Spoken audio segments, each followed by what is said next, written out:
Boa noite, ferreiros! Sejam muito bem-vindos à série Forjando Resultados, a série que alta performance não é mais uma opção, é a única opção. Você está no primeiro cenário temático do Brasil, meu nome é Vinícius Antônio e o nosso convidado de hoje, a nossa conversa de hoje está literalmente acima da média. Pela primeira vez aqui vamos conversar com, de fato, um ferreiro na prática que entende dos conceitos da forja e atua e pratica isso de forma muito prática também. Então, com certeza, vamos contribuir muito aí para os seus resultados. E antes de nós começarmos aqui, óbvio, eu gostaria de agradecer o nosso parceiro, a BMW do Brasil, que nos ajuda a levar essa mensagem ainda mais para frente e nos ajuda aqui a proporcionar uma experiência para o nosso convidado aqui no final, incrível, que você vai acompanhar aí no Instagram do Forjando, tá? Então, obrigado a BMW do Brasil, a Gran Brasil, que nos ajuda a fazer isso e que acredita que é possível sim transformar o potencial das pessoas em potência, tá bom? Então você já sabe o que você precisa fazer, se inscrever no canal, ativar o sininho, dar o like, compartilhar essa entrevista e vamos com tudo que hoje a conversa está extraordinária. Fabrício Pacholoc, seja muito bem-vindo, cara, ao Forjando Resultados.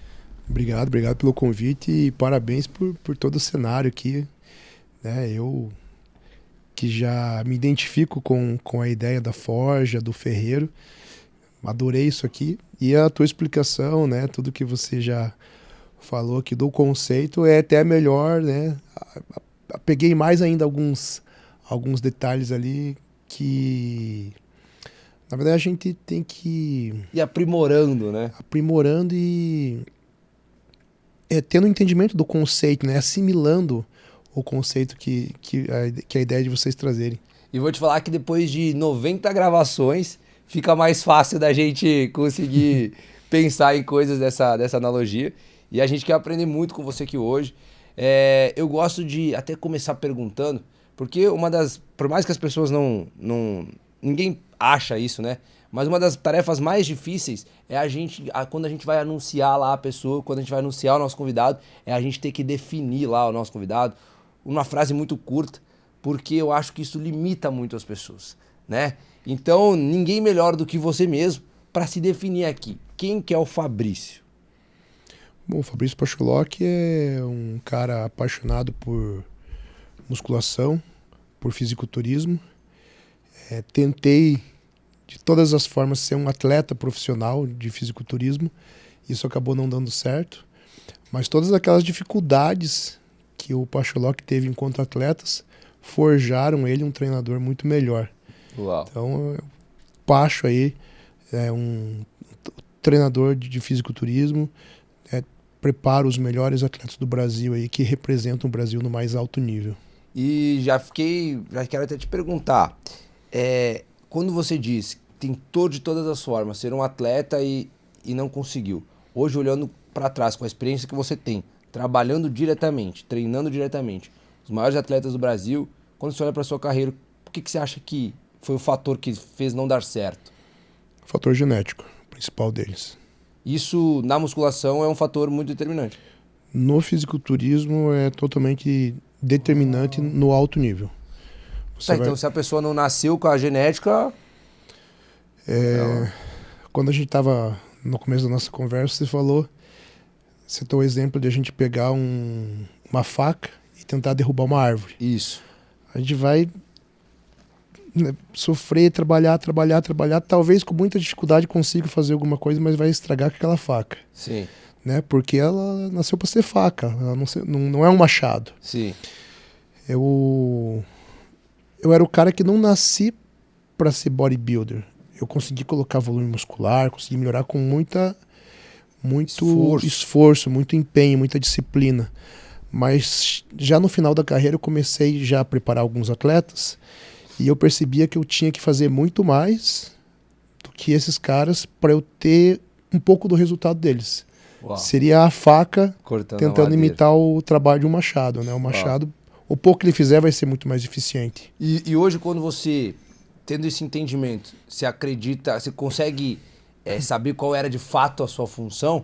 Você acha que está muito mais próxima do treinador de fato?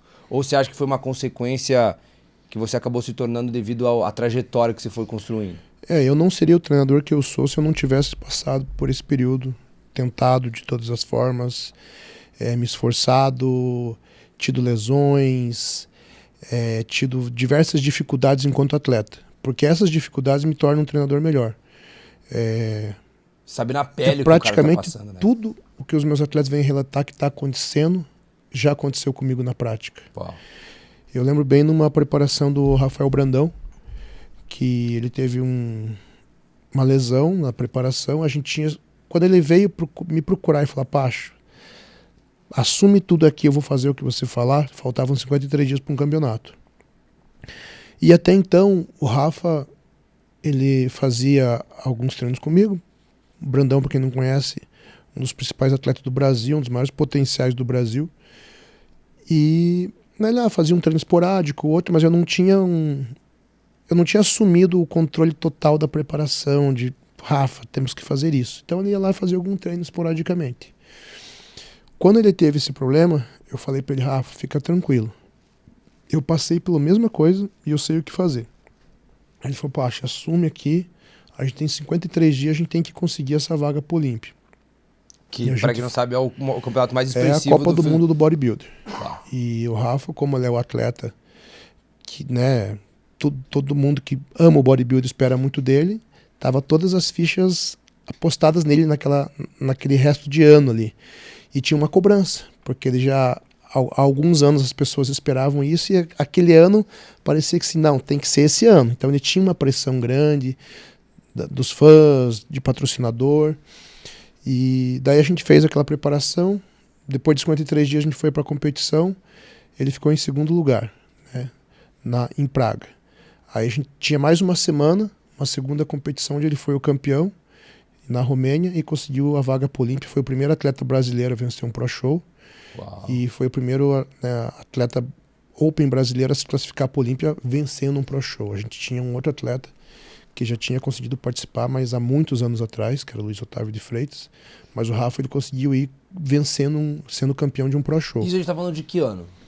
Isso aqui foi 2021. Uau. 2021. E depois, na nossa comemoração, o Rafa chegou e falou para mim, Pacho, eu só realmente entreguei e confiei totalmente tudo para você porque você falou, cara, fica tranquilo, eu já passei por isso, eu sei o que fazer. Aí ele falou, cara, aquilo me deu a confiança que eu precisava. E não é fácil você ter a confiança desses caras, porque eles dedicam a vida deles a esse esporte. Então, realmente, para ele confiar tudo, entregar e você falar, vai por aqui, faz isso, ele tem que ter uma confiança muito grande. E ele falou, foram essas palavras que fez eu entregar e te dar, né, toda entender a que estava em boas confiança. mãos, né? Exato.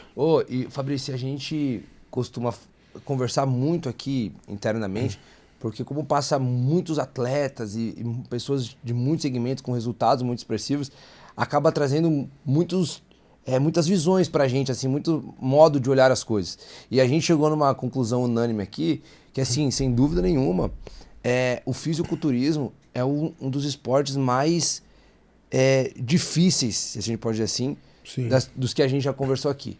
E difícil por quê? Porque, cara, você não tem margem para erro. Por exemplo, assim, se você é um atleta de futebol, às vezes o cara não treinou um dia, acordei meio mal, não treinei um dia, ok. Isso não vai comprometer num grande resultado. Mas quando a gente recebeu a primeira pessoa do fisiculturismo aqui, que foi a Isa Pessini, cara, ela tinha que saber o tempero que tinha na comida. Sim. Nesse dia eu entendi assim, o negócio é muito no detalhe do detalhe, né? Desde horas de sono ao tantos de repetições que você faz. Ou seja, eu percebi aquele dia que não tem margem pra, tipo assim, errar um pouquinho. A minha visão tá certa em relação ao esporte? Tá perfeita, cara. Principalmente na fase final ali, que usa última semana. A gente tem que controlar água, carboidrato, proteína, sódio. Então tudo no mínimo detalhe. Se eu faço algum ajuste errado, o meu físico pode melhorar muito ou piorar muito. Uma pessoa que não é do meio, esse melhorar muito e piorar muito, não vai conseguir enxergar. Mas isso vai ser a diferença assim, de um campeão para um top 5 do Mr. Olímpia. E aí eu lembro que ela tava aqui, ela até recebeu uma mensagem do treinador dela, assim, que eu fiquei abismado, né? Ela, amanhã eu preciso comer 5 gramas a menos de arroz. Sei lá, alguma coisa assim. 5 gramas a menos de alguma coisa. Daí eu falei, tá, só pra eu entender. como que ele sabe que esses 5 gramas vai gerar alguma mudança? Como é que ele vai enxergar que esses 5 gramas fez alguma mudança? E hoje eu não entendo muito bem isso. Como que, por exemplo, você enxerga assim, 5 gramas de alguma coisa, 10 gramas de alguma coisa, qual que é a mudança que gera? Vou te dar um exemplo. Agora há pouco eu estava conversando com uma atleta e hoje ela teria um refeed, que seria ela comer um hambúrguer.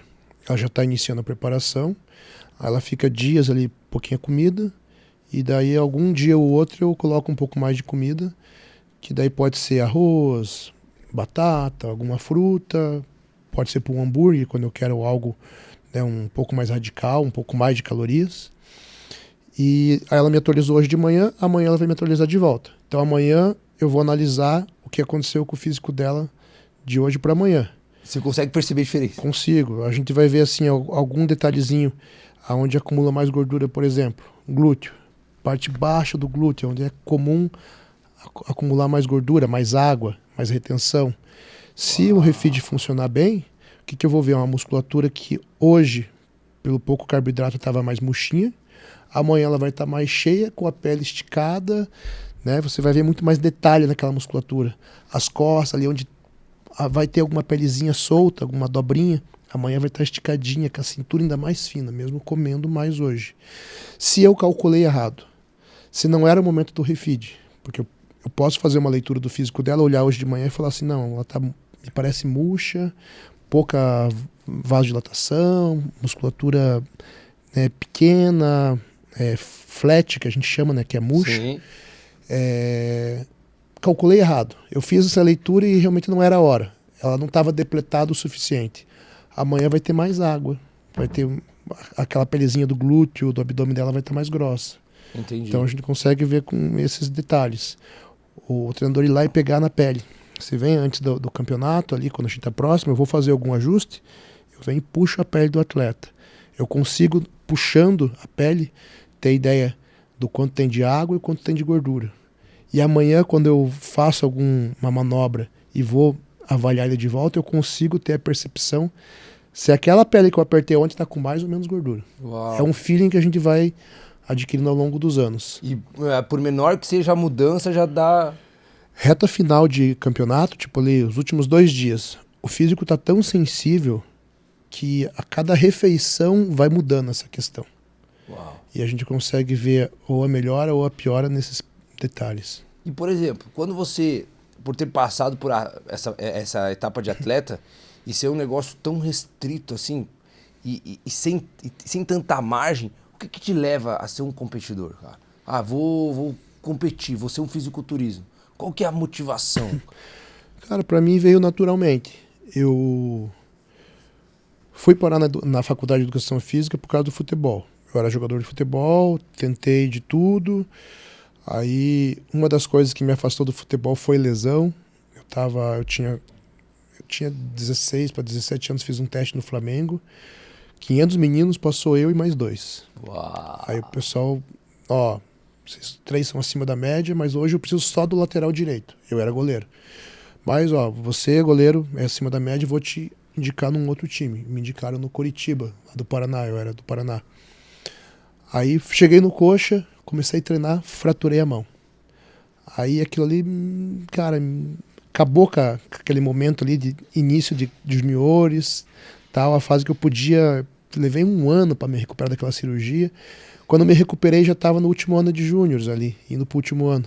Pessoal, você é bom, tal, mas a gente tem outros caras bons, você já tá no último ano, tal. Me dispensaram. E daí eu fiquei sabendo que na PUC tinha um time de futebol da 2ª divisão. Eu falei, vou fazer educação física na PUC e vou jogar nesse time. Aí fui com a ideia de jogar lá e me formar para trabalhar com preparação física do futebol. Aí acabou que logo de início eu vi que o time não era aquela coisa, não, era muito menos do que eu esperava, não estava virando. Comecei a fazer a faculdade com a ideia do futebol e como eu estava sem treinar, sem jogar, eu falei, vou fazer alguma atividade, escolhi a musculação, que eu já fazia no futebol com preparação física. Comecei a gostar daquilo. Aí resolvi iniciar um estágio na musculação e comecei a pegar gosto. Até que eu conheci um fisiculturista que foi se preparar naquela academia, que era o Jardel Barros. E, cara, dali eu comecei a gostar muito daquilo, do processo, a me encantar com esse processo.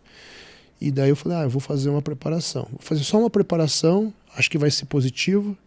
Eu vou ficar mais conhecido. Nessa época daí eu já tinha desistido do futebol, já estava pensando Foi mais algo muito duro pra você, desistir do futebol? Foi. Assim como foi desistir da carreira de atleta, entender que não dava mais. Mas sim, foi, acho que duro num certo momento. Eu sou um cara que eu sempre vejo as coisas pelo lado bom. Eu não me prendo muito no que é ruim. Então, do futebol eu já comecei a focar na educação física, enxergar um futuro ali dentro, como preparador de futebol. Depois já fui para musculação e já comecei a me enxergar como um personal trainer, com uma carteira de clientes de sucesso, e comecei a trabalhar. Então eu sempre fui focando para frente, no que eu conseguia ver de bom em cada situação. Aí eu comecei a gostar mais da musculação e tal, falei, vou competir, e a ideia era o quê? Usar a preparação para me deixar mais conhecido. Eu falei, não, eu vou divulgar, vou postar foto. Na época era o Orkut ainda. Sim.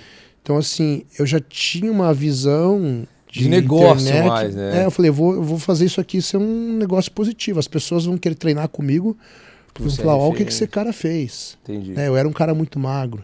Então eu vi aquilo ali. Só que daí eu acabei me infectando pelo vírus do bodybuilder, eu brinco, e fiquei. Daí eu que era para ser uma preparação só, virou, não, eu quero ser atleta profissional, quero ganhar tal título, e acabei não largando. E eu te perguntei se foi duro, porque uma das coisas que a gente observa, e você por fazer parte mais diretamente com essas pessoas, vai até conseguir ser mais preciso assim nas nossas observações. A gente percebe que muitas dessas pessoas, uma grande parcela aí, dessas pessoas que conseguem colocar muita energia para desenvolver, para construir um corpo, digamos assim, são pessoas que vêm com uma dor emocional muito grande em alguma coisa. Passou um perrengue muito grande em alguma coisa, em muitos casos até com relacionamentos, por rejeição, algumas coisas assim, coloca muita intensidade em construir um corpo, a gente percebe isso. E aí eu associei talvez essa dor. Perfeito. E tem essa relação mesmo? Tem. Tanto o futebol quanto a musculação afastaram alguns fantasmas da infância. Que era a questão de bullying. Imagina, eu tinha já... minha altura hoje é 1,85, eu já tinha próximo disso e eu pesava 59 quilos. Eu era um cara muito magro, um cara quietinho, tímido, que não tinha muitos amigos na sala de aula, né, que sofria com bullying, apelidos por essa questão. Eu tinha algo que me incomodava muito, eu tinha orelha de abano. Depois que eu me formei, comecei a ganhar algum dinheiro, foi uma das primeiras coisas que eu fiz, foi fazer cirurgia. Então, eu tinha alguns apelidos e aquilo me incomodava muito. Quando eu comecei a jogar futebol e ter destaque no colégio, o futebol me trouxe alguma aceitação. Né? Era o cara do time que representava o colégio. Depois comecei a jogar no time de segunda divisão da cidade. Então era uma cidade pequena, Telêmaco Borba. As pessoas iam lá, né, aos domingos assistir o jogo, torcer. Então aquilo me trouxe uma aceitação. E quando eu comecei já no futebol fazer uma preparação física, e aquilo trouxe uma melhora do meu físico, também trouxe aquela autoestima. A musculação me trouxe, eu era o cara magro, eu não tirava a camisa em lugar nenhum. Então me trouxe aceitação. E quando eu comecei já a pensar em fisiculturismo, tudo, daí eu já era o cara mais forte da sala na faculdade, né? Eu era o cara shapeado da academia. Então isso já me trouxe olhares, algo muito também, positivo. Né? Então aquilo me trouxe essa aceitação, autoestima. E eu acho que essa acaba sendo a porta de entrada de muita gente, não só do atleta, né? Mas das pessoas que vão até a academia. E apesar de ser um fator ruim, né? Do tipo assim, putz, passei por esses perrengues, essas rejeições. Cara, é o que determina muitas vezes a pessoa que vai continuar ou não. Sim. Porque quantas pessoas por dia novas chegam na academia e não passam a primeira semana? Né? E o cara que acaba encontrando a musculação por causa de alguma coisa parecida e vê resultado e vê aceitação, ele tem algo muito forte para não deixar. Uau, é verdade. Então era algo que eu me apeguei e era muito importante para mim. Então, na verdade, não foi por causa da dor do futebol, foi algo antes ainda, né? Isso, já foi despertado. O futebol já veio de algo antes, né? Que já me fez bem. E aí, quando que... Eu não sei, tem algum momento que chega e tipo assim, fala, tipo, me libertei, tipo, dessa busca, dessa aceitação. Quando que é o equilíbrio ali que você se satisfaz com aquilo que você vivenciou, se você faz as pazes com aquele passado ali? Eu acho que já no começo ainda no final do colégio, com o futebol, e daí era futebol e já preparação física, e já me trouxe, então, primeiro foi a aceitação, aquela autoestima por causa do futebol, de representar o colégio, dos outros alunos torcerem pelo time. Então aquilo ali já quebrou aquela coisa do bullying, de eu ser muito tímido e muito quieto. Eu lembro que no final ali do ensino médio eu já era outra pessoa. Aí como foi juntando ainda a preparação física, e daí já no final ali do terceirão, eu deixei de ser o cara mais magro para ser o cara mais forte da sala de aula, ali já tinha, acho que consolidado boa parte desse trauma. Depois, né, isso foi melhorando, mas eu já era uma outra pessoa no final do colégio ali. Então é sim uma boa válvula de escape, né? Com certeza. Eu acho que é um caminho que o cara pode curar muitas coisas. É muito impressionante, sim, porque eu lembro quando eu iniciei a faculdade, então, até mesmo sem perceber, o quanto isso fez bem para mim, era, acho que instintivo. Aí você tem aquela coisa, eu vou dar aula de musculação, ensinar as pessoas a treinar. E daí, às vezes, a nossa área de educação física hoje mudou muito, mas no começo era muito mal ainda interpretado, principalmente a questão de ser atleta. Pô, esses caras fortão aí, ficam comendo marmita, erguendo peso. Então tinha ainda aquela época falta de entendimento do esporte. E daí você vai continuando, mas às vezes você pensa, pô, será que eu estou fazendo algo de relevante? Pô, eu gosto de treinar, né? Tem cara que é médico, eu gosto de erguer peso. E daí hoje, cara, a gente impactando mais pessoas, a gente acabou de sair de uma feira do Arnold Classic Brasil. É assim... Lotado todos os dias. É lotado, cara, e eu não consigo te enumerar quantas pessoas chegaram pra mim e falaram, Pacho, obrigado por mudar a minha vida, cara. Eu tava na depressão, eu era obeso, pô, eu era muito magro, comecei a ver teus vídeos, você mudou minha vida. Inclusive, cara, de pessoas chegarem e falar assim, eu tinha pensamentos suicidas e a partir do momento que eu conheci você, os seus vídeos, você mudou minha vida. Então, assim, é algo que vai muito mais longe e a gente consegue impactar muitas pessoas. A musculação, né? Então, assim, hoje, com as pessoas conhecendo mais o esporte, a musculação, né, conhecendo o nosso lifestyle, a gente consegue impactar muita gente. Pô, você já parou pra pensar que às vezes você passou tudo isso pra chegar agora e salvar muita gente de pensamentos como esse, de situações como essa, de ajudar pessoas? Você já parou pra pensar nisso? Sim, a gente fica, principalmente depois do que eu passei na questão do meu acidente, a gente começa a pensar o que eu tô fazendo de bom, né? Tento ser um bom pai, um bom marido, um bom profissional, uma boa pessoa, mas a gente sempre pode fazer mais, né? O que eu estou fazendo de bom, o que eu posso melhorar. Tanto que foi nessa fase agora desse ano que eu falei assim, bom, eu não quero só trabalhar com atletas, que eu fiquei um período da minha vida, deixei de trabalhar com pessoas não atletas. Eu falei, eu preciso fazer algo que eu consiga impactar muita gente, que eu consiga levar meu sistema de treino para mais gente, ajudar mais pessoas a ter resultado, melhorar sua autoestima. E daí foi nessa fase do meu pós-acidente, isso é bem recente, que eu tive a ideia de fazer dentro de uma plataforma, um curso online, onde você compra uma planilha de treino, ficou bem acessível, você tem acesso aos meus vídeos, às minhas planilhas, do iniciante ao avançado, Uau. E você consegue iniciar um programa e sair lá do zero e chegar a um nível avançadíssimo de treino. E daí eu fiz isso pensando, falei, eu podia ter morrido nesse acidente. E daí eu ia segurar a minha metodologia, as minhas estratégias de treino, que eu sei que dão resultados só para mim e alguns atletas. Puta desperdício ia ser, né? Exato. Uau. Que foi o que você falou agora há pouco para mim, né? Uau, e eu lancei agora, não tem um mês, essa plataforma. A gente já está com mais de 5 mil alunos. Uau. Então eu consegui fazer algo bem legal, por um preço bem acessível, e a gente está conseguindo impactar muita gente. E a pessoa acha onde isso? No link na minha bio do meu Instagram tem, lá o Fabrício Pacholoc tem, se chama Além da Genética. E não precisa o cara querer ser atleta, não. O cara quer iniciar nisso. Digamos assim, você não treina, não tem ideia nenhuma. Entrou na academia, vai lá ter a planilha 1 lá de adaptação muscular, que é para você aprender a fazer um supino e tal. Aí você pegou a planilha, clicou lá, pô, mas supino, o que é supino? Clicou no supino, no nome supino, aparece um vídeo meu explicando o que é. Uau. Você foi já pro nível intermediário. Pô, mas aqui o Pacho colocou um drop set, que método é esse? Não conheço. Clicou em drop set, abre um vídeo meu explicando para você. Então é uma plataforma bem fácil de você entender. Inclusive, eu acho que a gente tem um aluno aqui para recomendar, inclusive. Vamos passar para ele. Ele já tá vindo a plataforma para acessar aí já. E daí dentro disso, cara, eu consegui fazer algo que eu queria. Que foi uma chavinha que mudou em mim depois do acidente. Eu falei, podia ter morrido, não quero... Eu quero levar meu trabalho, meu conhecimento, minha metodologia a muita gente. E, cara, olha que louco. Uma das primeiras vezes que eu tive um maior contato com você foi exatamente nessa época. Que eu acompanhei seu Instagram, assim, e que foi a época do acidente. Eu acho que até alguém... o Muzi tinha vindo aqui fazia poucos meses, e eu acho que ele compartilhou alguma coisa, desejando melhoras, alguma coisa assim. Eu acho que ele fez até um vídeo da sua cirurgia, participando, alguma coisa nesse sentido. Sim, ele tava na minha cirurgia.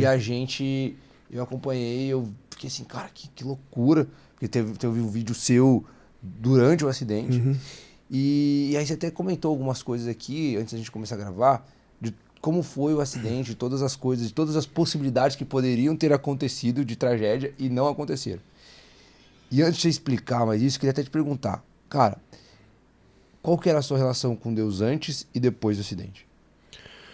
Bom, eu sempre tive uma boa relação com Deus, sempre acreditei em Deus.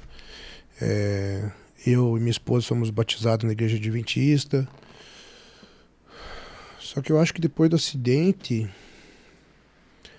eu passei ainda... Eu já tinha essa característica minha de tentar ver o lado bom das coisas. Só que depois do acidente eu passei ainda a dar mais valor a coisas simples, que às vezes a gente no dia a dia acaba não dando. Por exemplo, o dia que eu saí de casa para ir para consulta, que eu descobri que estava com embolia pulmonar, meus filhos estavam almoçando com a nossa babá e eu e minha esposa tinha que ir para o hospital fazer exame das nossas fraturas. Como eu comecei a não passar bem lá, eles me levaram para fazer uma tomografia do pulmão. E lá eu descobri que estava com embolia. Então na hora que a gente estava saindo de casa, eu passei pelos meus filhos, tchau Pedro, tchau Lalá, e aquela correria, um tchauzinho de longe, e a gente foi. Aí fiz os exames, tal, embolia pulmonar, grave, UTI, fica aqui, minha esposa foi para casa e eu fiquei lá. Eu fiquei 4 dias na UTI. A coisa que eu mais me arrependia era de, na hora que eu saí de casa, não ter ido até meus filhos, dado um beijo, um abraço. Eu falei, pode ser que essa noite não passe. Eu tinha medo de dormir e não acordar. E a coisa que eu mais me arrependia era de não ter dado o último abraço. Então, assim, é uma coisa tão simples. Mas hoje eu não saio de casa sem dar um abraço nos meus filhos e na minha esposa. Porque pode ser que seja o último abraço. Que loucura, né? Então, assim, eu tenho aproveitado melhor instantes como esse. Cara, e isso muda muita coisa na nossa vida. Não, muda tudo, né? Porque a maioria das coisas que a gente faz é não dar importância para as coisas simples. Sim. Né? Nosso dia, no automático, a gente pensa em tudo, menos das coisas simples, muitas vezes. Né? E quando você passa por isso, principalmente quando você está num momento, eu acredito que talvez esse tenha sido o maior momento de pressão da sua vida. Foi o momento mais difícil da minha vida. E o que passa na cabeça, assim, cara? O que te traz esperança num momento como esse, cara? Olha, ano passado, final do ano, todo mundo falava, nossa, o Pacho tá no auge da vida dele, do auge profissional da vida dele.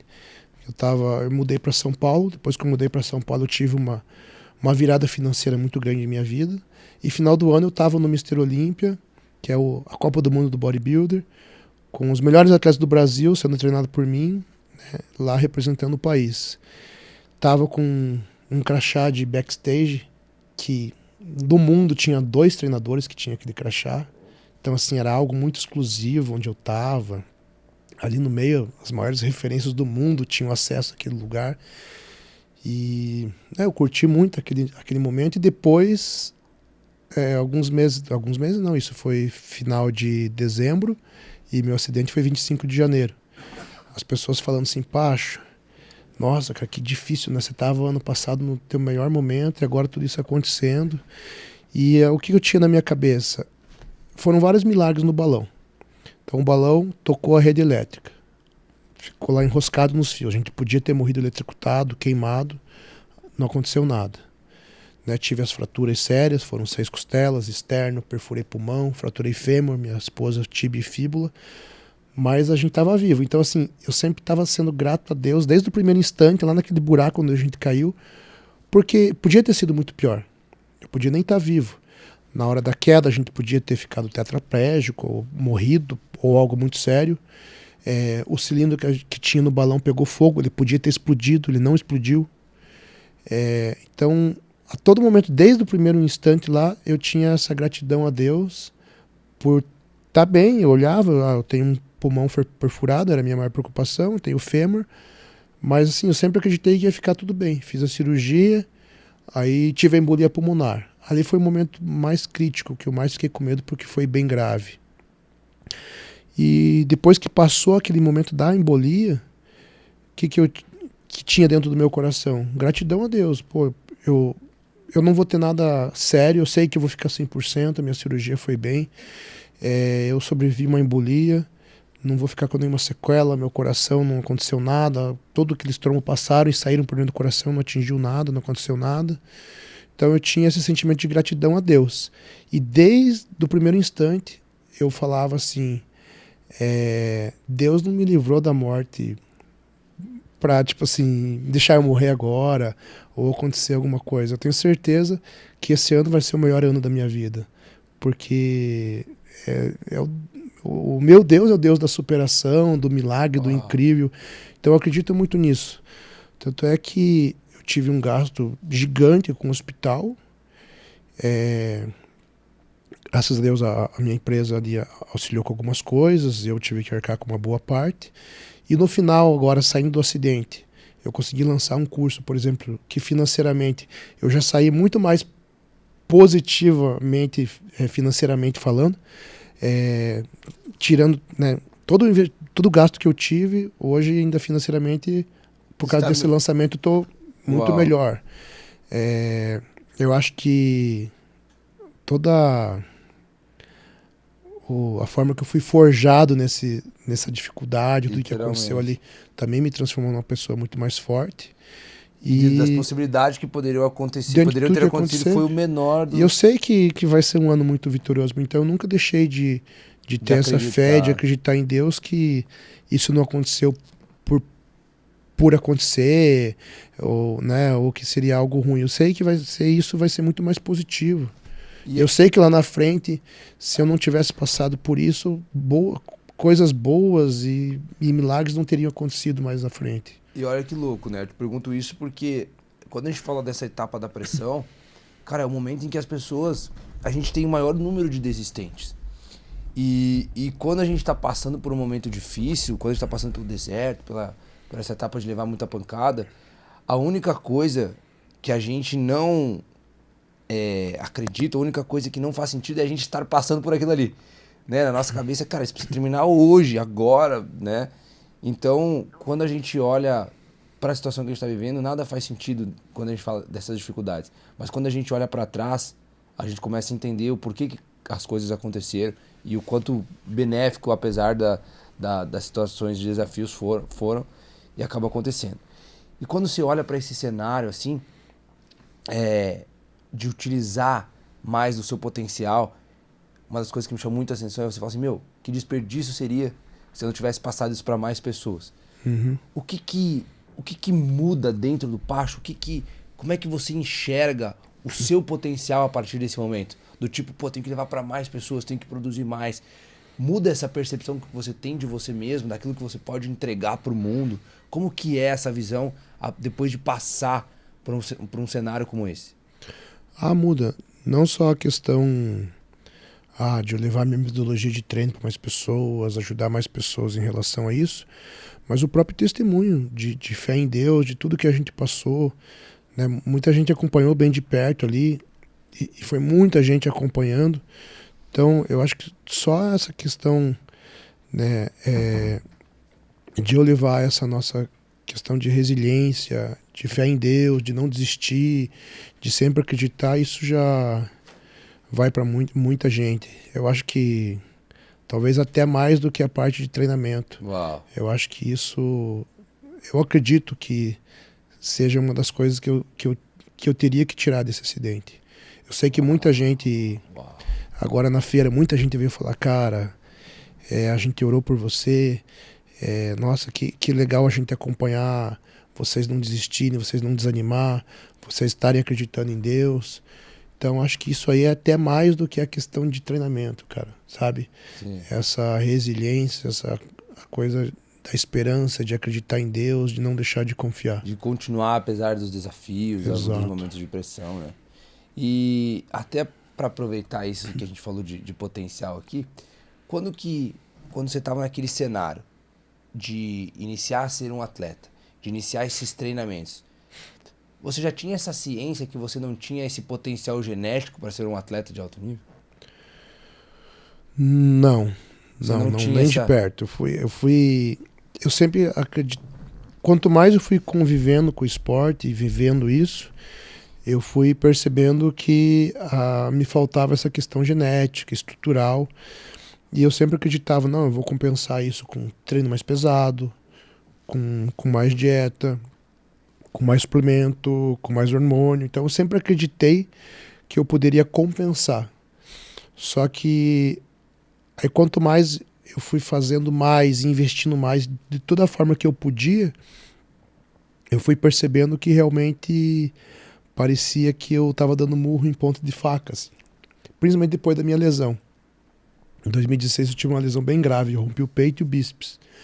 O bíceps foi operado, o peito não teve o que fazer. E eu voltei a competir, fiz mais 4 competições e todas elas, segundo lugar, por causa da lesão. Porque a lesão faz o quê? O bodybuilder precisa ter volume muscular, definição muscular, proporção, né? A proporção seria uma perna proporcional ao braço, uma cintura proporcional ao tronco, né? Ao tórax. Então a gente precisa trazer essa proporção. Uma boa proporção traz um físico mais bonito, que a gente fala que é uma linha mais bonita. E a simetria, que é um lado direito, simétrico ao lado esquerdo, em relação a volume, desenhos.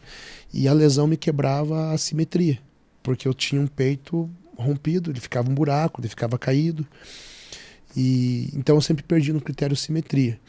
E daí eu falava, não, agora no próximo eu vou chegar maior e mais seco, e não vai dar. Aí eu vou levar.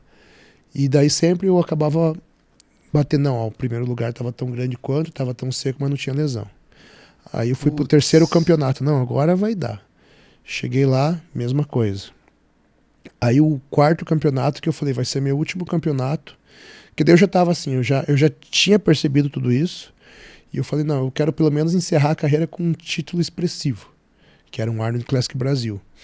E daí nesse campeonato eu cheguei na minha melhor condição de todos, maior peso, melhor definição, e eu fui desclassificado por causa da lesão. Que nem deveria ser um critério de desclassificação, não é, não poderia, mas eles me desclassificaram. E daí aquilo ali foi... É tipo assim, cara, você tá no lugar errado, né? Exato, aquilo ali jogou tudo para água abaixo, mas talvez se eu não tivesse aquela sensação, eu não tivesse realmente mergulhado na carreira de treinador.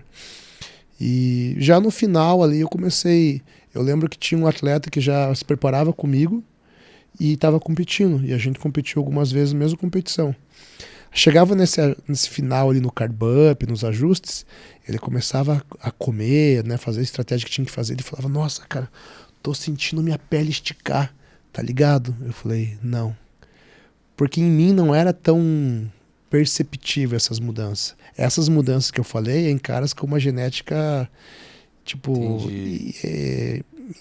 assim, incomparável. Pra isso, né? Genética incomparável com uma pessoa normal.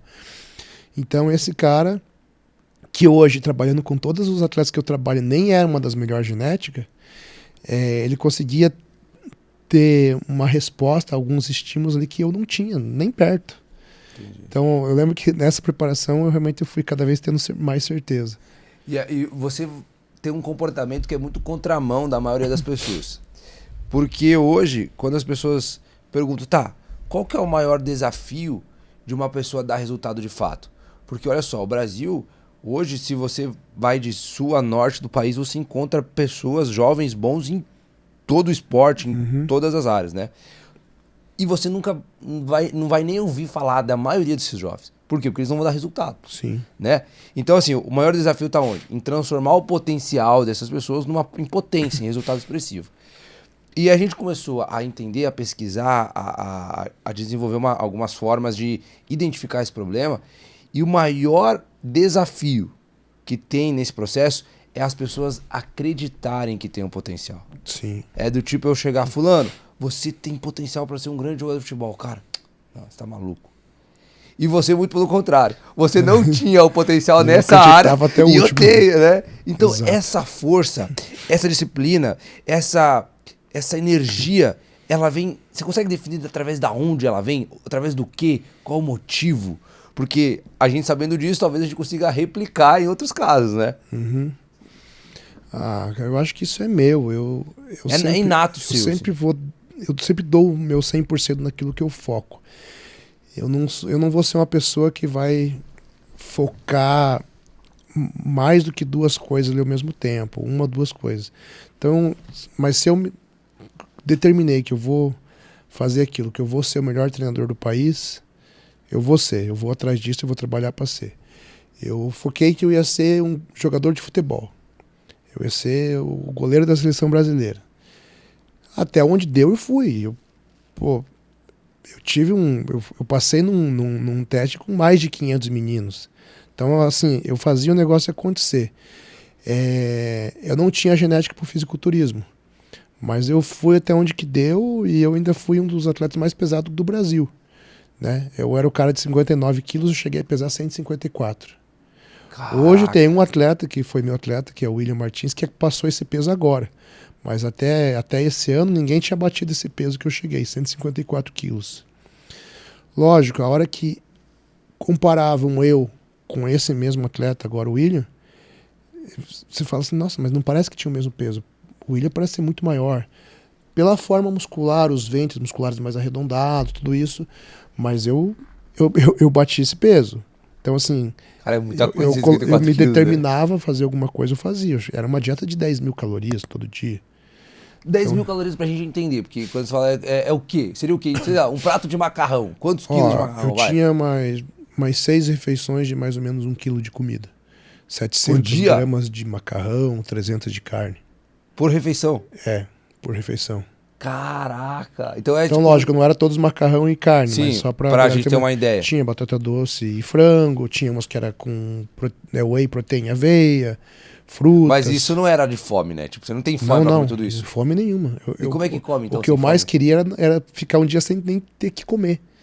Não tem. Você apenas tem que comer. O atleta do fisiculturismo no alto nível, chega uma hora que a comida não tem mais sabor.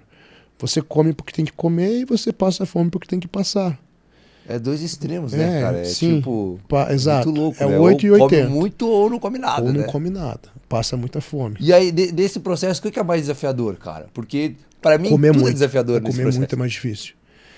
Se você falar com um atleta de fisiculturismo que ele falar que o passar fome é mais difícil, é porque ele ainda não comeu realmente até o limite dele, que é mais difícil. Porque imagina, leva-se... Tinha refeição que levava 1 hora para comer. Aí passava 2 horas, eu tinha que fazer mais uma. Aí o que eu comecei a fazer, e muito atleta nesse nível de calorias faz? Bate a comida. Comprei um multiprocessador, o que dava uma tigela desse tamanho, batido dava um negocinho assim. O que eu levava 40, 50 minutos para comer, eu comia em 5, 6 minutos. Assim. Daí você come, fica um mingauzinho. Assim, as primeiras vezes que você come, eu falei, você já fica meio assim. Eu fico imaginando, né? Deve ser... As primeiras vezes que eu fiz, é uma coisa meio nojenta. É uma papinha, assim. Só que você vai comer, é gosto de comida. É você se habituar àquilo. Que loucura. E daí vai. Daí aquela dificuldade que eu tinha era quebrada. Então, a gente já não sente mais sabor da comida. Deixa de curtir algumas coisas quando você vai muito ao extremo, né? Oi, um dia eu escutei, acho que até do personal que acompanha a gente, que é assim, o fisiculturismo é você comprar estética com saúde. De fato, na prática, é mais ou menos isso? Você paga o preço assim, de viver menos Cara, nenhum esporte no alto nível é saudável. Você deixa de ser saudável porque você leva teu corpo ao extremo. Sim. Então, por exemplo, era muita comida.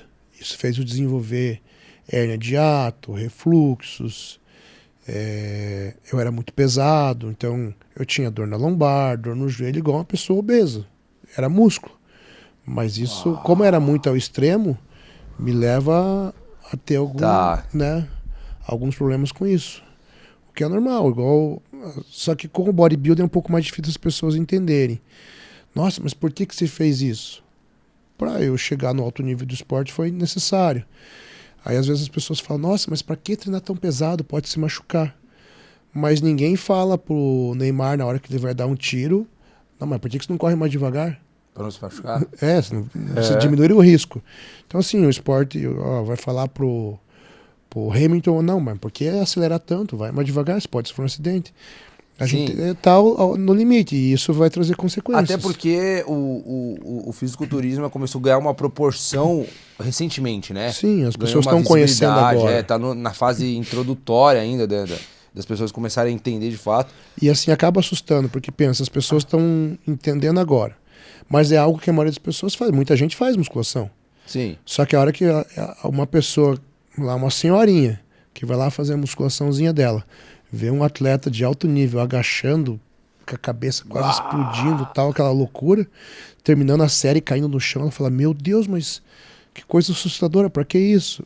Pro nível competitivo é preciso. Tá, mas sabe uma coisa que eu não entendo? Por exemplo, quando a gente vai, sei lá, jogar um tênis ou competir de karatê, no taekwondo e tal, tem um lance que o conceito você não poder utilizar nada de substâncias, por exemplo, que alterem o desenvolvimento, o rendimento da pessoa ali, né? Por que no fisiculturismo, por exemplo, não segue essa mesma lógica do tipo assim, não poder usar isso para ter esse desempenho? O ideal não seria mostrar o que cada corpo pode apresentar no seu máximo? Por que nesse caso é diferente? Tem algumas competições naturais. Existe o controle. Só que o que faz sucesso, o que as pessoas querem assistir, é no mais alto nível. Entendi. Até onde os caras conseguem chegar. O que se tenta fazer? Eu acho que já teve épocas que o bodybuilding viveu numa coisa assim, o mais, e isso estava causando problema com muitos atletas. Hoje tem-se já uma ideia de mais longevidade, de ter certos cuidados e os atletas perceberem que não adianta você dar o 100 por hora num determinado ponto da carreira. Seria melhor você manter uns 80, 90 e conseguir ir mais longe, ficar mais anos no alto nível competitivo. Porque um atleta de fisiculturismo, ele vai chegar no auge dele entre 30 e 40 anos, 35 e 40 anos. Para a maioria dos esportes até um tempo, né? Então tem um atleta que está no Mr. Olímpia, foi vice-campeão, ele foi campeão acho que há uns 2 anos atrás, foi vice-campeão no retrasado e foi 3º lugar ano passado. 50 anos. Uau. Então tem atletas que conseguem, então depende do que ele vai fazendo ao longo da carreira. Mas assim, o bodybuilder não tem esse controle antidoping, por exemplo. Tá. Porque não lá no Mr. Olímpia, que é onde é mais vendido, onde o negócio acontece. Até porque é o que é mais consumido, né? Entendi. Então é mais uma questão disso. Geralmente o cara que é atleta, ele quer chegar no Mr. Olímpia, né? Entendi. E quando que a gente sabe, por exemplo, até para nós, meros civis, que vai na academia diariamente, como que a gente sabe que o nosso corpo chegou no máximo de... essa pergunta eu escuto sempre. Você precisaria de uns 5, 6 anos treinando muito bem. Tá, então a gente tá longe de a maioria das pessoas tá muito longe. Você chegar no seu limite genético. Eu falo assim, uns 5, 6 anos treinando sem errar treino, sem perder refeição, sem uma noite mal dormida, saindo da academia todos os treinos arrastados porque foi até o limite. Quase impossível. A maioria não chega. Tá. A gente pergunta, eu acho que essa dúvida deve surgir, porque eu acho que muita gente para de ver um progresso, né? Eu acho que é o que mais acontece, Sim, é né? o que mais acontece, faz a pessoa desistir. Tá, e aí quando a gente para de ver esse progresso, por que o corpo para de responder esses estímulos, por exemplo? Porque a hora que você entra numa academia, qualquer coisa que você fizer é diferente. Então vai precisar gerar adaptação. Então, por exemplo, você nunca fez um supino. Você chegou lá, primeiro dia, 10 quilos, só a barra, às vezes já ficou pesado. Aí você vai fazer o supino, tá todo assim, todo descoordenado. Depois de uns 3 treinos, você vai ver que você já consegue fazer o supino com a barra bem tranquilo, certinho. Tá leve, você já coloca 5 quilinhos cada lado. Aí você sai com aqueles 5 quilos dolorido ali, pegou. Mas você vê que inicialmente você ganha força muito rápido. Isso é uma coordenação neuromotora. É o estímulo cerebral chegando ao músculo e ele respondendo a esse estímulo de fazer força. Então, de início, a nossa força, assim, ela dobra muito rápido. Porque você vai coordenar esse neurônio motor, esse estímulo, e você tem um ganho de força muito rápido. Então, de início, você vê resultado muito rápido. Você fazia só com a barra, ali com um mês você vai estar fazendo com 10, 15 quilos. Como progredir rápido, né? Pô, progredir, você já vai começar a ver alguma diferença, né? O tônus. Aí você vai lá 2, 3 meses da academia, você já está fazendo lá com 20, 25 quilos. E você vê um resultado com isso. Só que daí vai chegar um período que você já não vai ver esse aumento de força tão fácil. E aquele supininho que você ia aumentando 5 quilos a cada semana, a cada 2 semanas, já começa a ir menorzinho. E para você ter um ganho de força, você já tem que se esforçar muito mais. E aí quando você aumenta 1 quilo, parece que você aumentou 10. E daí você descobre que não é só erguer peso, que você tem que fazer uma dieta também. Aí você vai no nutricionista. Aí te passa uma dieta, você vê resultado, melhora a força novamente e tal. E você fica felizão. Já tô há 6 meses, já sou outro físico. Só que quanto mais treinado você for, menos treinável você é. Então, quanto mais tempo treinando você estiver, menos resultado você vai ter. Então, assim, você vai ter que fazer um treino muito melhor, fazer mais repetições, fazer mais peso. E isso chega uma hora que começa a diminuir. É geralmente nessa fase que as pessoas desistem. Que daí você tem que fazer muito mais. É igual a gente falou, né, da forja. Tem o fogo, o metal ele vai ter que receber a pressão, mas a pessoa que está ali tem que estar disposta a realmente mudar. Então você chegou num determinado ponto. Para você continuar evoluindo, você tem que continuar fazendo mais, para você ter uma resposta. Teu corpo é inteligente. Ele vai esperar um estímulo e vai se adaptar a esse estímulo. Se você já começa a não fornecer um estímulo maior, ele não vai mais conseguir evoluir. Oi, por incrível que pareça, todo esse processo ele é muito mais mental do que propriamente físico, muito né? Mais mental. Porque, muito. Cara, todas as pessoas que vêm aqui dessa área, assim, tem inclusive semana passada teve aqui o Daniel Coimbra, que também teve no Arnold, falou assim, o lance da pessoa emagrecer ou ganhar peso, cara, é 80%, 90% mental. Totalmente. E que loucura isso, né? Como que o atleta, quando chega nesse nível, como que existe uma preparação mental pra ele ou é tipo assim, você então, tá aqui... tem cara que isso já flui dele. Mais fácil. Tá. Tem atleta que faz acompanhamento psicológico, que precisa de uma ajuda, mas é totalmente mental. E a gente pensando em atletas do nível que eu trabalho hoje, nível Olímpia, de estar entre os melhores do mundo, ele já tem que ter a genética, a disciplina... É o básico. E o mental. Isso já tem que vir com ele. Alguns anos atrás, eu comecei a me especializar ali em ser um treinador, a buscar ser o melhor treinador do país, todas essas coisas. E de início, o que a gente faz? Quem me procura, me pagou ali e tá entrando no time. E daí o que acontecia? Vinha muita gente, uns caras com uma genética que eu falava... A gente que entende, você olha pro cara e você fala, nossa, esse cara tem a genética pro negócio. Por exemplo, o nosso diretor ali, ele acredita que tem um potencial. Tem ou não, de fato? Não. Não. Só que assim, cara, muita gente me pergunta isso. E como eu tô à frente de 2 grandes marcas, então muita gente quer, Pacho, me dá uma oportunidade e tal. Eu nunca chego e falo isso. Falou, cara, vamos, né? Você pode melhorar. O que você tá fazendo? Você pode ir por aqui e tal. Mas eu sei que não vai ter, né? Um resultado Você nesse vê, nível, né? braço longo, estrutura fina, né? Então tem cara que você olha, a estrutura óssea dele já prevalece. Você vê um cara que tem uma genética Sem boa. treinar. Você vê a estrutura óssea do cara, um ombro largo, cintura escapular larga, quadril pequenininho. Você olha o punho, as estruturas ósseas pequenas, mas um ventre já arredondado. Isso sem o cara ter uma preparação Você prévia. já consegue ver Entendi. alguns caras isso. O cara que tem uma genética Uau. muito privilegiada, você já vê isso. Entendi. E daí esse cara entra na academia, aquilo que tem pessoas que estão há um ano treinando, em um mês e meio, o cara já tem de resultado. Uau. É igual a gente passa às vezes na obra, o cara tá treinando, fazendo dieta, tomando suplemento, daí passa, tem um pedreiro que nunca fez um suplemento na vida muito maior. É o cara Uau. que tem a genética, né? Então, nitidamente, não tem a genética também. Se você for, acho que quero ser atleta de fisiculturismo, vamos começar a treinar, vamos por esse caminho. Mas não vou te prometer nada. Treinar, velho. Nem vou te falar que eu já treinei um tempo, então, pra não desanimar, né? Ai. Mas, por exemplo, assim, pra gente ter essa perspectiva, até por ser um esporte novo, quando a gente pensa em atleta, assim, tipo futebol, que tem muito potencial, a gente pensa lá, Messi, o Cristiano Ronaldo, o Neymar e tal. Hoje, no fisiculturismo, quem que seria o Neymar, o Messi, o Cristiano Ronaldo? Assim, quem que é? O Ramon Dino, cara. É um atleta meu.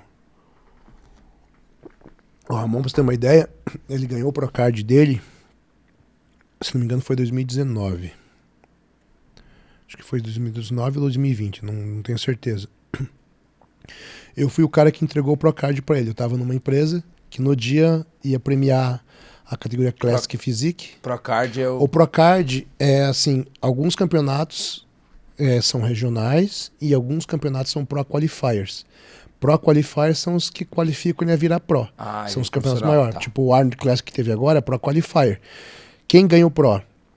O campeão overall de cada categoria. Por exemplo, a categoria Bodybuilder, né? Que são os atletas mais fortes. Tem lá até 65, até 70, até 75, até 80, até 90, até 102 e acima de 102. Pô, ali deve dar, só na categoria Bodybuilder, uns 200 atletas. Uau. Aí vai sair um campeão de cada categoria. O campeão de cada categoria se enfrenta no overall. O campeão overall ganha o Procard. Campeão dos campeões. É. O cara que ganhou o Procard tem direito a começar a competir no nível profissional. E geralmente, quando você ganha o teu Procard, do nível do Procard ali, para chegar no nível profissional altamente competitivo, é tipo um abismo, cara. O cara tá longe. Tá. O cara vai começar de novo. Ele vai lá recomeçar, ele vai ver que tem muito chão ainda para competir com os profissionais. Porque no amador, ele vai pegar o quê? O cara que não tem genética, mas foi lá, se preparou, fez tudo que dava, do cara tá ali. investiu e tá ali. Aí ele vai pegar o cara que tem genética mais ou menos e fez um trabalhinho mais ou menos e tá ali. Vai pegar o cara com muita genética que nem se esforçou muito, mas foi lá e ganhou a categoria.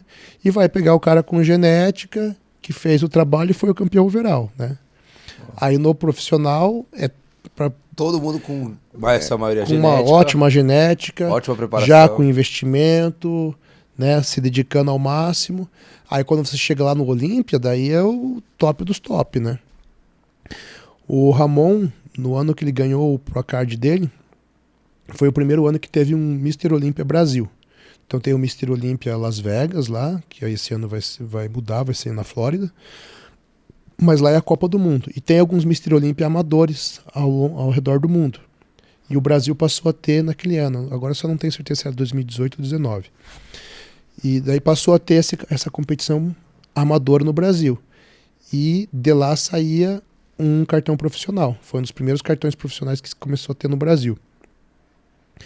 E começou a ter a categoria Classic Physique, que é a categoria do Ramon. Então existe a Bodybuilder, nos homens a Bodybuilder, a Men's Physique, que é aquele que compete de bermuda. Que é o do Felipe Franco, do né? Felipe Muito Franco, famoso. isso. E a Classic Physique. Então a Bodybuilder, a diferença é que é uma sunga, aquela sunga menorzinha. A Classic Physique é um sungão maior, assim.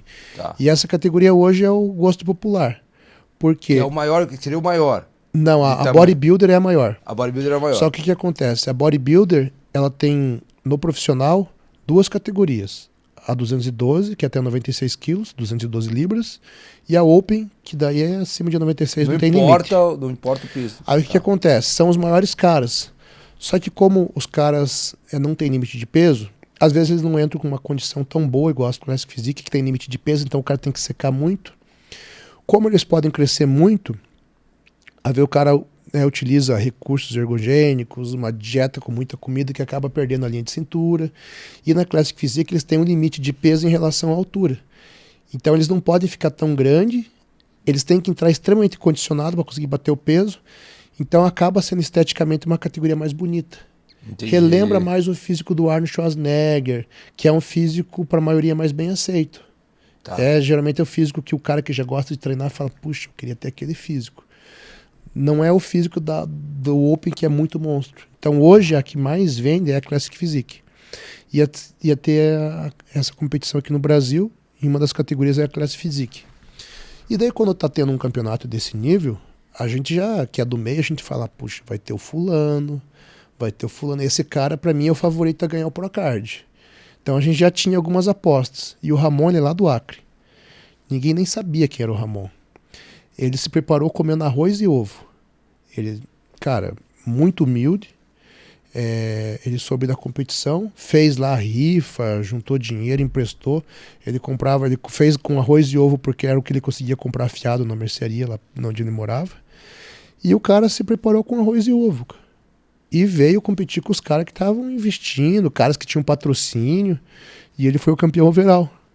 Caraca. E daí eu subi no palco entregar o prêmio, né? Era a marca que eu tava e ia premiar.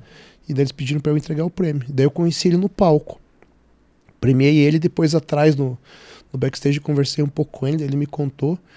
Daí ele, me ajuda, cara, a entrar nessa marca que você tá aí, cara, me dá uma força. Daí eu falei, me dá teu telefone, vamos conversar. Peguei o telefone dele. Aí eu falei, Ramon, me manda um currículo. Mas, cara, como que eu faço esse negócio aí? Aqui onde eu tô não tem internet, que não dá pra você fazer pra mim. Aí eu ainda tentei ajudar ele na marca que eu tava, acabei que não consegui. O Ramon deu uma sumida, que daí ele voltou pro Acre com um cartão profissional, mas ele ia fazer o que com aquilo? Não tinha condição, né? E daí ele deu uma sumida até que passou acho que 1 ano e meio, 2 anos. O Renato Carelli me manda um áudio, eu tenho esse áudio dele. Ele fala, irmão, olha o cara que eu achei, cara, lá do Acre, cara, ganhou o cartão profissional comendo arroz e ovo. E ele tava na Mansão Maromba lá do Toguro, que ele traz alguns atletas e tal, e o Renato conheceu ele lá. Aí o Renato me falou dele, falou, não, eu já conheço e tal. Aí eu tava numa marca, daí o Renato saiu dessa marca que a gente tava, foi pra Max e eu fiquei. Daí acabou que final do ano retrasado eu vim pra mesma marca que o Renato. E ano passado, quando eu vim pra São Paulo, eu comecei a cuidar do Ramon. O Ramon, cara, é incrível. É o Cristiano Ronaldo, Messi, Neymar dos... Pra você ter uma ideia, nessa época que ele ganhou o cartão profissional, ele tinha competido acho que 3 vezes. Foi o terceiro campeonato dele. Competiu lá no Acre, uma ele competiu de bodybuilder e a outra ele competiu na Men's Physique, na Bermuda. Aí a primeira competição que ele foi, que era um Pro Qualifier, ele já ganhou. Aí ele ganhou o cartão profissional, ficou um tempo lá desaparecido depois que ganhou. Aí depois que a gente já estava nessa mesma empresa, nessa época ele não estava comigo ainda, ele estreou no profissional. Na Espanha, que era um show que dava vaga pro Mister Olímpia. Acontecia uns 2 meses antes do Olímpia. Ele foi lá, uns 30 atletas competindo, os melhores do mundo, ficou em segundo. Que já é muito fora da curva. E aquela competição dava vaga pros 2 primeiros. Aí, passou lá uns 2 meses, ele foi pro Mister Olímpia. Em 50 atletas do Mister Olímpia, 50 melhores do mundo. Ele pisou lá. Cara, geralmente quando você pisa a primeira vez no Olímpia, os caras nem olham pra você. Porque, assim, tem a questão política, você ser conhecido. Então, assim, são os melhores do mundo. Imagina que são detalhes pequenos que que afasta o primeiro pro 10º. E é muito pessoal também, porque tem os jurados lá, pelo que eu entendo. Exato. E, apesar de ter uns pré-requisitos, o cara pode dizer que não gostou de um e gostou do outro. Pode ter isso, não pode? Já nesse nível, no Classic, no Bodybuilder, é mais o físico. Lógico. Isso aí vai pesar um pouco, né? Às vezes eu prefiro esse físico, eu prefiro esse. Mas esse gosto, Particular? Particular já nas categorias maiores é menor. Tipo numa biquíni, em uma categoria da Isa Piscine, isso ainda pesa mais. Porque envolve beleza, e daí o que é belo pra você? A loira ou a morena, sabe? Tem essa questão. Nos clássicos, nos bodybuilders já é um pouco menos isso. Mas daí o Ramon pisou lá e foi 5º lugar, cara, que é uma coisa absurda pra uma estreia no fisiculturismo, no Olímpia. Aí ano passado ele já estava comigo, ele foi pela 2ª vez. 2º lugar. Uau. E agora foi pro Ohio esse ano, que é o 2º maior campeonato do mundo, o campeonato do Arnold Schwarzenegger, campeão. Então assim, hoje ele é o 2º melhor atleta do mundo. Só que ele fez isso com 3, 4, 5, 6, 7 competições, 7 ou 8 competições. Geralmente, 8 competições você não chegou nem no Procard. Você ainda tá longe do Procard. E quantos anos tem o Ramon? O Ramon, acho que ele faz 27 agora esse ano. Uau. Tá, e o que deixa ele essa potência toda? É só o fator genético ou não? Não, hoje ele tem uma empresa que investe, tem toda a dedicação dele. Mas vamos pensar assim, ele ganhou lá comendo arroz e ovo.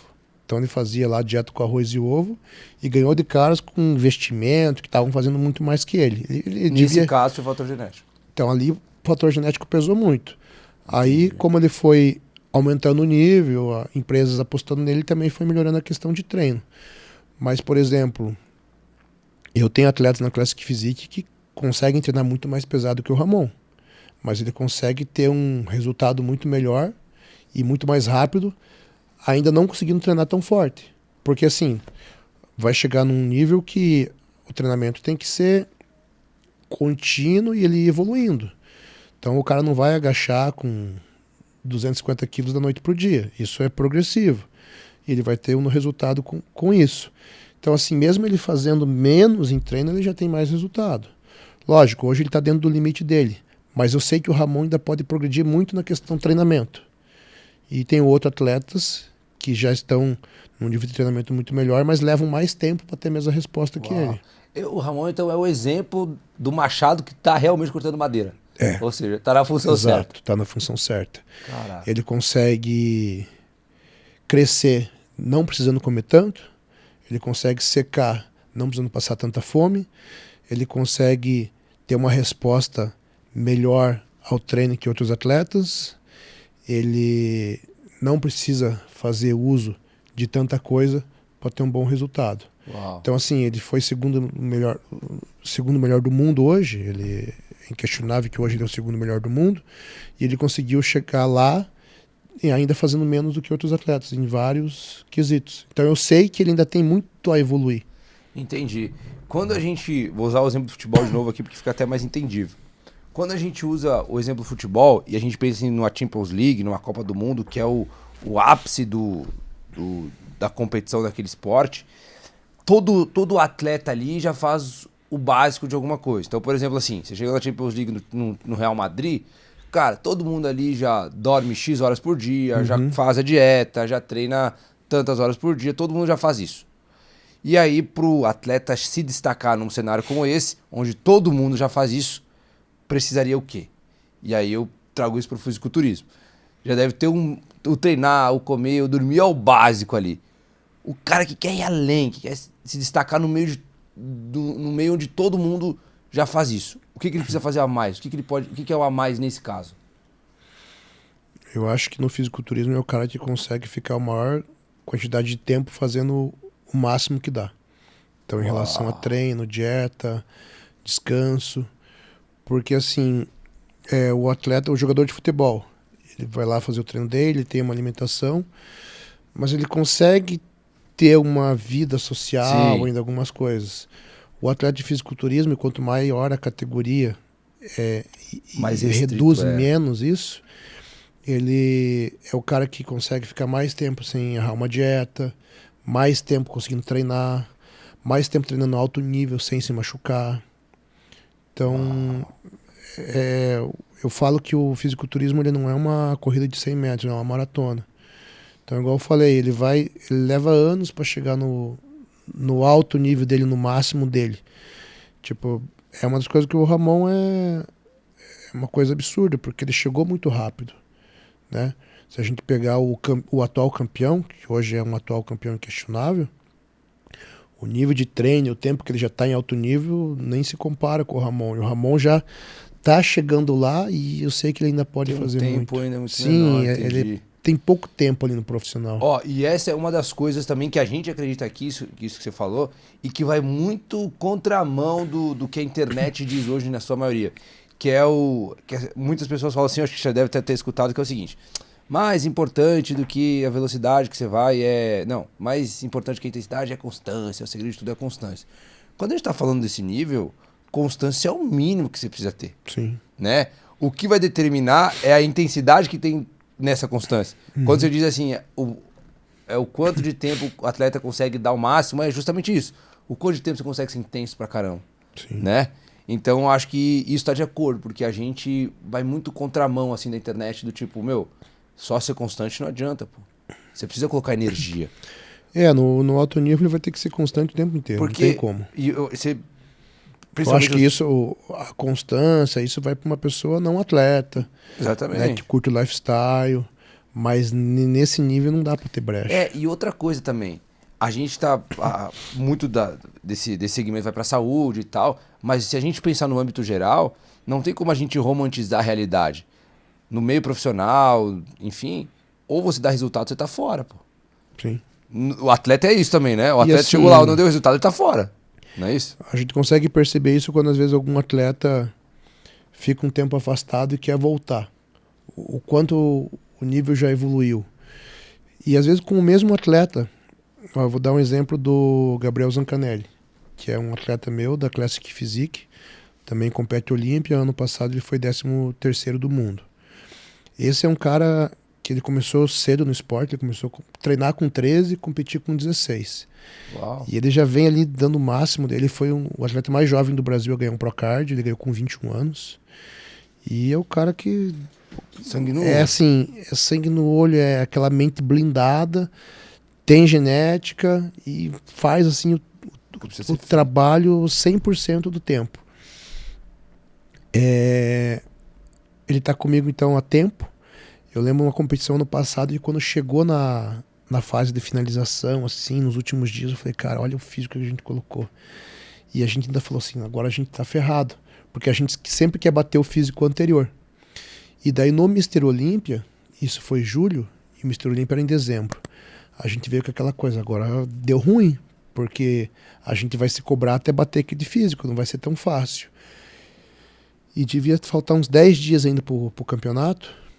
A gente já tinha batido o físico que a gente tinha colocado assim há 2 dias da competição, nessa competição, que foi uma competição no México. E daí, pô, legal, tal, conseguimos bater a condição. Aí agora, quando teve o Arnold, eu tava fazendo eu participei do Arnold Conference, né, que são palestras, e eu falei sobre backstage do fisiculturismo, algumas curiosidades que aconteceram em preparações. E daí eu fui pegar imagens do Zanca. E quando eu fui nessa competição, eu olhei o vídeo e falei, caraca, mas não era tudo aquilo comparado ao que a gente já fez em menos de um ano. Uau. Então, assim, a condição do Zanca, que há menos de um ano atrás, assim, quando eu bati o olho nele, e ele também, a gente olhou e falou, caraca, olha como que a gente tá. Depois de uma preparação e a gente batendo aquele físico, já não me chamava mais atenção. O parâmetro já sobe. Então, assim, o parâmetro vai subindo e o nível vai subindo. O próprio campeão do Mr. Olímpia, a gente vai pegando fotos deles de 3 anos atrás e fala, caraca, ele ganhou assim, olha o nível que já tá hoje. Então isso vem crescendo, né?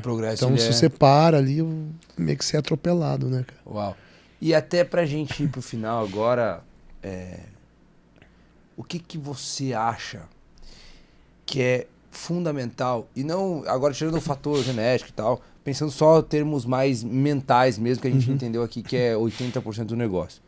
O cara que tá começando, o jovem que quer ir para esse caminho, o que esse cara precisa fazer ou precisa desenvolver mentalmente, ou hábitos, ou, enfim, comportamentos que ele precisa fazer para chegar ao ponto de ser um atleta competitivo, de treinar com você, enfim, o que esse cara precisa começar a fazer hoje, o jovem, assim, na sua maioria?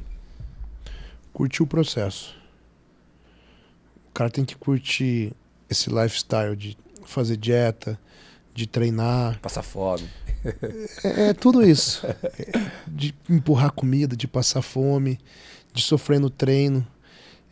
Quem tem sucesso nesse esporte gosta disso, gosta desse processo.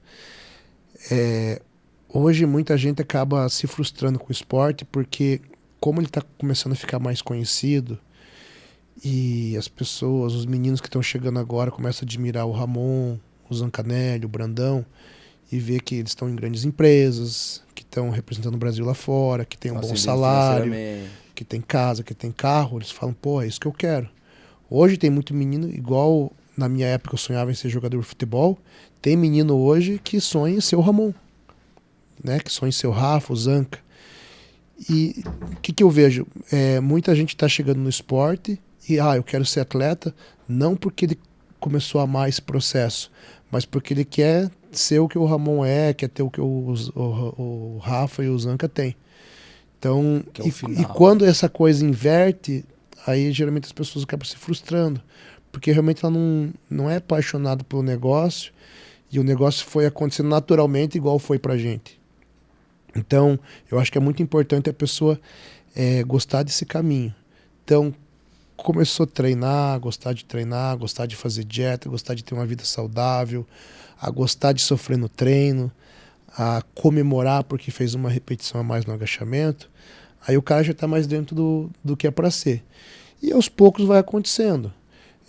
Quando me pedem um conselho para um jovem que está começando, eu falo, tenha paciência e determinação.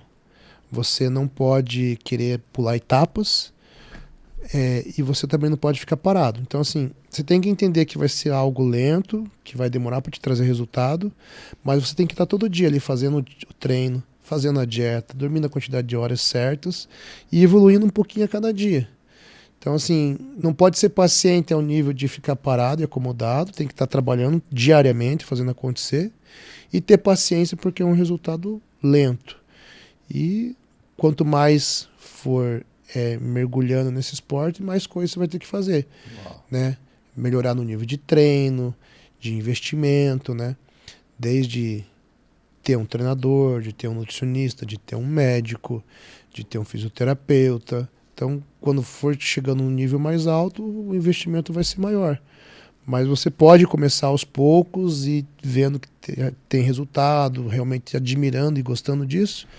Eu acho que daí as coisas vão acontecendo, se você realmente amar o processo. Uau. Eu acho que isso faz sentido não só para essa parte de fisiculturismo, mas, cara, para qualquer área. Quando a gente passa a querer mais a recompensa do que o se tornar algo, Sim. Cara, tem prazo de validade. A gente tende a desistir nos primeiros desafios, né? Você falou alguma coisa quando... Nível de paixão, né? No começo aqui, quando a gente conversou. Eu falei, nossa, isso vai casar muito bem com o que é o bodybuilder. E assim, eu ainda antes de trabalhar com atletas, quando eu dava aula para empresários, advogados, né, pessoas que faziam parte ali da minha agenda de personal, eu conseguia ver alguns empresários, algumas pessoas muito bem sucedidas, o quanto eles se davam bem nesse esporte. Então precisa de dedicação, de disciplina, e eu vejo que isso vai para várias áreas, para todas as áreas da vida. Todas. Então, eu lembro que tinha um empresário que eu dava aula, cara, que ele tinha lá das 6 às 7 da manhã para estar na academia, 8 horas ele tinha que estar no escritório. E aquele cara não faltava um treino, e aquele cara, aquela 1 hora dele era para fazer valer a pena. Ele não chegava lá para conversar, não. Na cabeça dele ele falou, não, eu investi em você, eu investi nessa 1 hora, e eu vou dar resultado. Uau. Pô, era um cara que, era já perto dos 60 anos ali. Ele começou a gostar de treinar, ele começou a investir naquilo, ele fazia o negócio acontecer, ele não tinha perca de tempo. Tanto que, às vezes, assim, frio, eu morava em Curitiba, invernão lá em Curitiba, o aluno das 7 desmarcava, das 8 desmarcava, ele nunca desmarcava, ele estava lá todo dia. Não, e o trabalho, assim, de treinador, de nutricionista, muitas vezes ele é muito ingrato, porque o resultado final, por melhor que você seja como profissional, é 50% só do resultado total. Porque se o cara não fizer aquilo, não colocar em prática tudo aquilo, não tem resultado nenhum. Ou seja, é ingrato pra caramba. E tem muita gente que pensa assim, não, eu vou contratar lá o Muzi para para cuidar lá dos meus exames, para cuidar lá de toda a equipe dele da minha dieta, com o Pacho para fazer os treinos dele. E a pessoa acha que daí eu não vou precisar fazer tanto esforço. Que como eu tô pagando alguns bons profissionais, isso vai diminuir o meu esforço. Na verdade, não. Você vai ter que se dedicar igual. O que vai fazer diferença é que talvez com os melhores profissionais você vai ter um direcionamento ainda melhor, mas se você não fizer, não vai adiantar. Cara, e agora que você falou do Muzi, ele trouxe um ponto pra gente nesse sentido, que foi assim, tipo, muito esclarecedor, assim. Eu perguntei pra ele, falei, Muzi, não faz mais sentido você estar num lugar, por exemplo, Alphaville, o perfil de cliente em termos financeiros não é muito mais condizente com o preço hoje que você cobra e tal. Ele falou, Vinícius, até teria, só que qual que é o grande problema? A pessoa que tem o dinheiro da minha consulta de sobra é a pessoa que na maioria dos casos não dá resultado. A pessoa que só tem o dinheiro da consulta, que guardou 2, 3 meses, e tem que fazer o cara que vai dar resultado. E o meu trabalho precisa do resultado do cara para ele ser valorizado. Eu falei assim, cara, que louco. Como que pode isso, né? Quando o cara só tem aquilo. Eu trabalhei com uma pessoa que ela pagava o Muzi, tinha toda a equipe dele, pagava o Kaminsky, que né, o Kaminsky cuida de exames, toda a parte hormonal ali. Na equipe do Muzi e do Kaminsky tinha nutricionista, do Muzi tem treinador. Ela pagava ainda para eu cuidar dos treinos e ela tinha mais um cara que acompanhava ela presencialmente, que ela era de outra cidade. E não tinha resultado. Uau. Cara, ela... Ainda falei uma vez pro Kaminsky, cara, mas por que ela paga você e o Muzi que é mais ou menos o mesmo serviço? Cara, eu acho que ela paga os dois, daí ela escolhe o que vai fazer, sei lá. Mas não tinha... E assim, a maioria das pessoas, se soubessem o investimento que ela tinha só com os profissionais, fala, meu Deus, eu não ganho isso por mês. Sim. Mas pra ela ali, aquilo não fazia diferença nenhuma, então não tava nem aí. Uau, não valoriza, e ela esperava que pagando caríssimo tivesse resultado. Uau.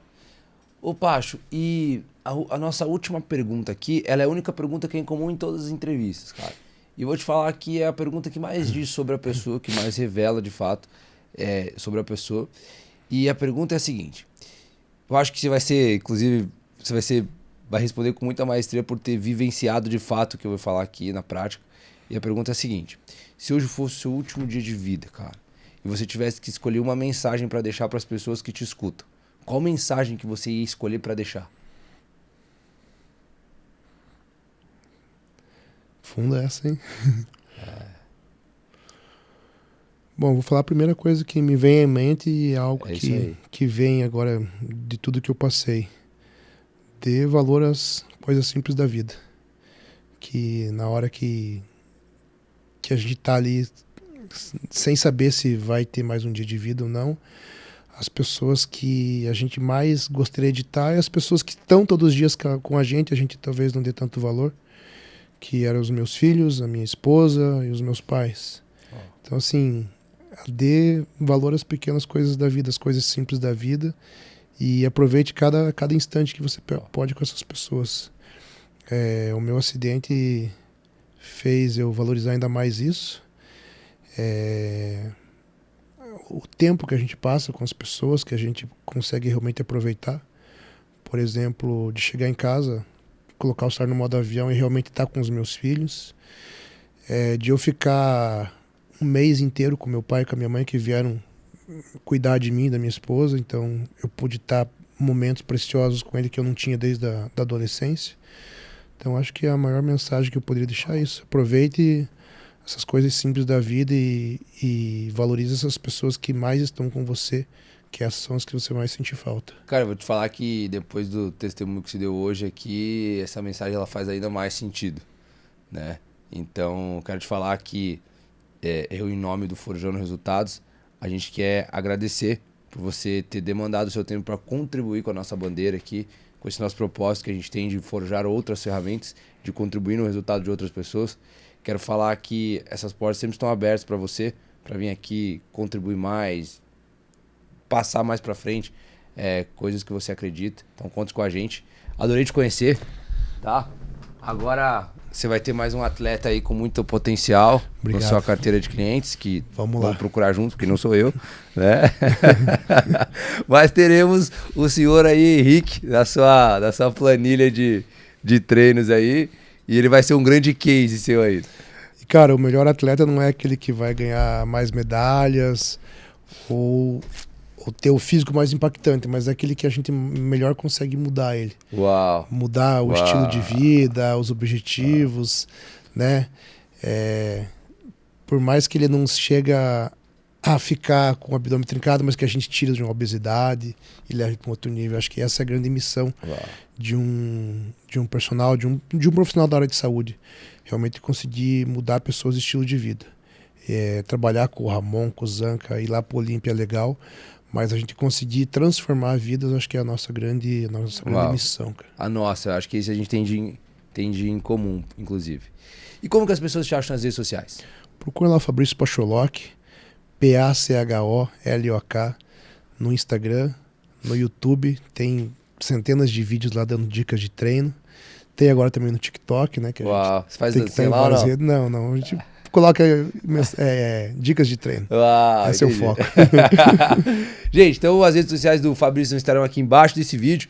Eu quero agradecer essa audiência por você assistir, por você compartilhar esse vídeo. A maneira mais genuína que você tem de retribuir todo esse conteúdo que a gente traz para você aqui de forma gratuita é você curtindo, se inscrevendo no canal, fazendo o que você já faz em todos os outros canais do YouTube. Então você vai replicar aqui com a gente agora também. E eu quero de novo agradecer ao nosso parceiro BMW do Brasil, a Gran Brasil, por nos ajudar, por contribuir para a gente conseguir fazer ainda mais isso, para a gente levar essa mensagem ainda mais para frente e por acreditar que a gente pode transformar o potencial das pessoas em potência. Nós ficamos por aqui e até o próximo episódio. Beijão!